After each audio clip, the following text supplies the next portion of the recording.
When you were actively managing money, you presumably were under the same pressures as other fund managers to show performance results. Right.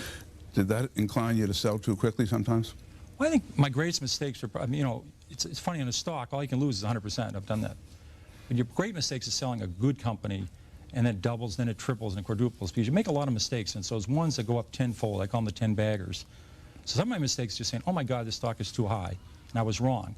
And you had to figure out, what inning am I in this baseball game?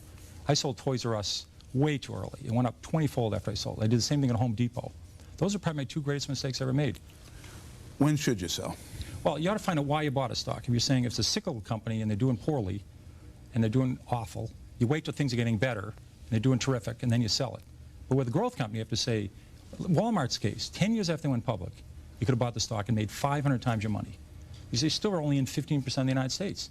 And they could say, why can't they go to 17? Why can't they go to 19? Why can't they go to 23? So for the next 4 decades, they went around the country. So you have to say to yourself, in this stock, I have a 10-year story, a 20-year story. You ought to be able to write that down and follow that. That's what I do with the company. And that's your decision. That's how you sell it. We have a novel element for many investors today in the trust issue. Yes. We also have security problems that we didn't traditionally have in America. Have they changed the way you pick and believe in stocks?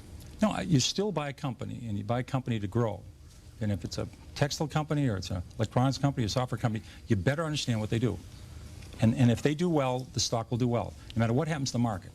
If the Dow Jones today was 1,000 or 500, you would have made a lot of money in McDonald's. You would have made a lot of money in Johnson & Johnson. You would have made a lot of money in Gillette. These companies' earnings have gone up a lot the last 30 years.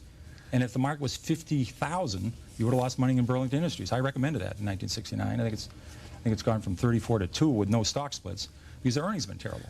Well, your modesty actually makes an important point, which is people with the best batting averages in the world don't bat 1,000. Yeah. I sometimes get angry mail, particularly during bear markets, saying so-and-so recommended such and such and it went down. Yeah. Well, how often did you come up with a clinker? Well, this is a funny business. You don't have to be right even 5 times out of 10. If the times you're right, you make a double and triple. It offsets all those times you lose 20 or 30%. So when you buy a stock, you ought to say to yourself, how much can I lose and how much can I make? And you ought to be able to make a lot. Because stocks are risky. I mean, look at how much we lost on AT&T. Look how much we lost in Xerox. These were quality companies. You know, you could lose a lot in a stock. So you got to say to yourself, how much can I make? Because I want to buy a stock, if I'm right, I'm going to make a double or triple. Does your own confidence ever get shaken? Every day I think the market's going to go up. You know, I keep calling a lot my company, so I keep calling the company.